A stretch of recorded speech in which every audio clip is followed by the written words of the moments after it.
ସକାଳ ହେଇଗଲା ଆଉ ମୁଁ ଉଠିଗଲି। ଆଉ ଉଠୁ ଉଠୁ ମୋ ମୁହଁକୁ ଦେଖିଲି। ଆରେ ବାଃ, ମୁଁ ତ ଆଜି ପୁରା ହିରୋ ଭଳିଆ ଲାଗୁଛି। अच्छा जी, ऐसा है क्या?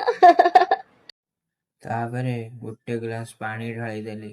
ଆଉ ସେ ଗୋଟେ ଗ୍ଲାସ ପାଣିକୁ ପିଇ ବି ଦେଲି। ମୋ ସ୍କିନ୍ ଦେଖିଲ, ଗ୍ଲୋ କରୁନି? ଲାଗୁଛି ନା ପୁରା ସଲମାନ ଖାନ୍। अच्छा जी, ऐसा है क्या? ଏବେ ମୁଁ କାନ୍ଧରେ ଗାମୁଛା ପକେଇଦେଲି। ଜାଣିଥିବ ତ କୁଆଡେ ଯିବି? କି ବା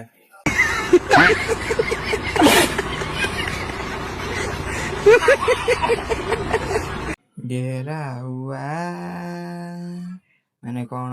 ମତେ ଅଗିଲା ବେଳେ ଦେଖିବ ବ୍ୟାଡ ବୟ। ହଗି ସାରିଲା ପରେ ଏବେ ଦାନ୍ତ ଘଷିବାକୁ ଆସିଲି। ଷ୍ଟାଡି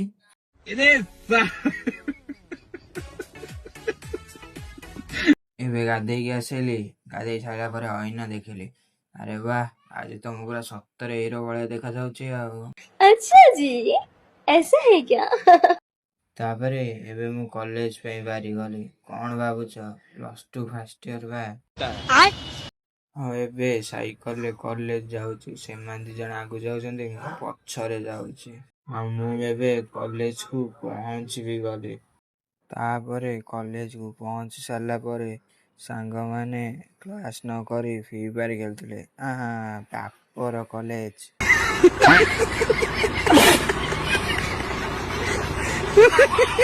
ତାପରେ କଲେଜ ଛୁଟି ହେଇଗଲା। କଲେଜ ଛୁଟି ହେଇନି, ଆମମାନେ ଛୁଟି କରିଥିଲୁ। ବାପର କଲେଜ ପରା। वाह क्या मुस्कुराहट है। ତାପରେ ବାଟରେ ଆଇଲା ବେଳେ 3 ସାଙ୍ଗ ମିଶି ଗୋଟେ ଥଣ୍ଡା ପିଇଦେଲୁ। କହିଲି ପରା, ବାପର ପଇସା।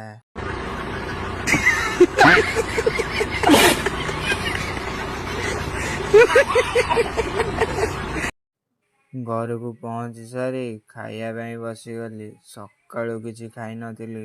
ଖାଇବା ଦେଖିକି ବି ଆଉ ରହିଗଲାନି। ସେଇଥିପାଇଁ ଭାତକୁ ସାଙ୍ଗେ ସାଙ୍ଗେ ପାଟିରେ ପୁରେଇ ଖାଇଦେଲି। ହାଉଁ ହାଉଁ ହାଉଁ। ଏବେ ଖାଇସାରି ଏଡିଟ୍ କରିବାକୁ ଆସିଲି। ଆମେ 3 ଘଣ୍ଟା ପରେ ଦେଖାହେବା। 3 hours later. ଏଡିଟ୍ କରୁ କରୁ କେତେବେଳେ 5:30 ହେଇଗଲା, ଶଳା ଜାଣି ବି ପାରିଲିନି। ଏବେ ମୁଁ ଆକାଶକୁ ଦେଖୁଛି, ଆକାଶ ମତେ ଦେଖୁଛି।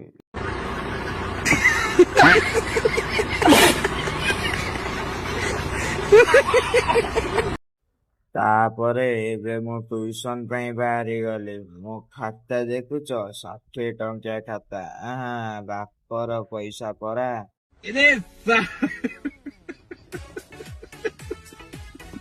ଏବେ ମୁଁ ଟ୍ୟୁସନକୁ ପହଞ୍ଚିବି ଗଲି। ମୋ ସାଙ୍ଗକୁ ଦେଖୁଛ, ପୁରା ଲାଗୁଛି ନା ସଲମାନ ଖାନ୍।